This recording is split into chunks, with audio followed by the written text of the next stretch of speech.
කිසා ගෝතමී කතා වස්තුව. මහාභාරතයේ සැවැත් නුවර ඉතා මසුරු ධනවතෙකු සිටියේ. රන්මසු එකතු කර කිසිවෙකුටත් නොදී ආරක්ෂා කිරීම ඔහුගේ විනෝදාංශය විය. එහෙත් කර්මය පලදීමෙන් ඔහුගේ දේපල සියල්ල නොසිතූ ලෙස අඟුරු බවට පත්විය. එයින් ඔහු මහත් කම්පනයෙන් බලාපොරොත්තු සුන් වූ තත්ත්වයකට පත්විය. අහෝ, කිනම් විපතක්ද මෙය කෙසේ විය හැකිද?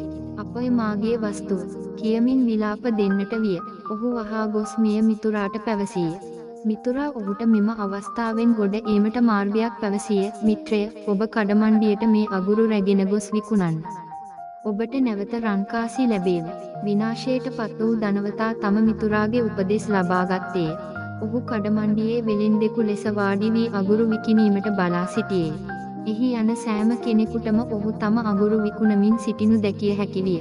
මේ අතර කිසග සිරුරක් ඇති ශ්‍රාවස්ති නුවර ජීවත්වන දුප්පත් පවුලක ඉපැදුන කිසාගෝතමී නම් රුවැති දියණියක් අහම්බෙන් අගුරු වෙළෙන්දා වෙත පැමිණියාය.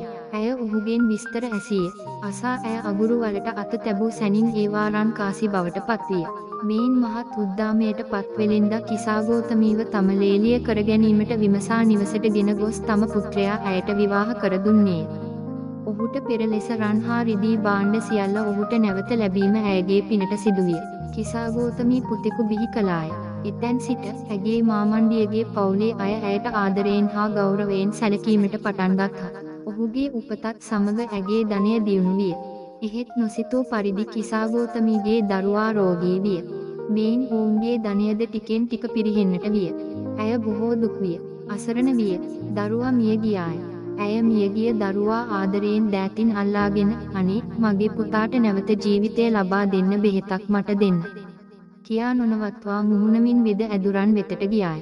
දියණිය, ඔබේ දරුවාට නැවත ජීවිතය ලබා දිය හැකි ඖෂධය දන්නේ බුදුන් වහන්සේ මිස වෙන කිසිවකු නොවේ.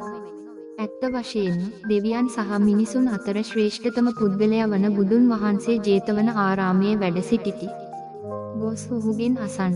ඇදුරතුමා එසේ පැවසීය. ඇය කෙලින්ම බුදුන් වහන්සේගේ ආරාමයට ගියේ ඇගේ මියගිය දරුවා දෑතින් අල්ලාගෙන. කිසාගෝතමී බුදුන් වහන්සේට මෙසේ පැවසුවාය, ස්වාමීනි, මගේ දරුවාට නැවත ජීවිතය ලබා දෙන ඖෂධය මට දෙන්න.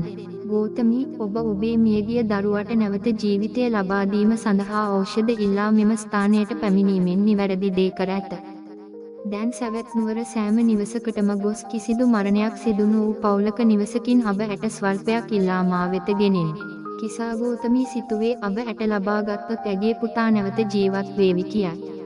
බුදුන් වහන්සේ මගේ මියගිය පුතාට ජීවිතය ලබා දීම සඳහා ඖෂධයක් සෑදීමට කිසිවෙක් නොමල ගෙයකින් අබ ඇට ස්වල්පයක් ලබා දෙන ලෙස ඉල්ලා සිටිති. කරුණාකර මට අබ ඇට ස්වල්පයක් ලබා දෙන්න. ඇය නිවසකට ගොස් එසේ පැවසුවාය. මොන ප්‍රශ්නයක්ද? මේ පවුලේ මැරුණු අයගේ ගණන කාටද මතක තියාගන්න පුළුවන්? ඔවුන් පෙරලා එසේ පැවසුවාය. ඇය වෙනත් නිවසකට ගියාය. එහිදී ඇයට එම පිළිතුරම ඇසුණා. තුන්වන නිවසේදී ඇයට එම පිළිතුරම ඇසුණා. දැන් සත්‍ය ඇයට අවබෝධ වන්නට විය. මේ නගරයේ මරණය කිසිදා සිදු නොවූ පවුලක් තිබිය නොහැක.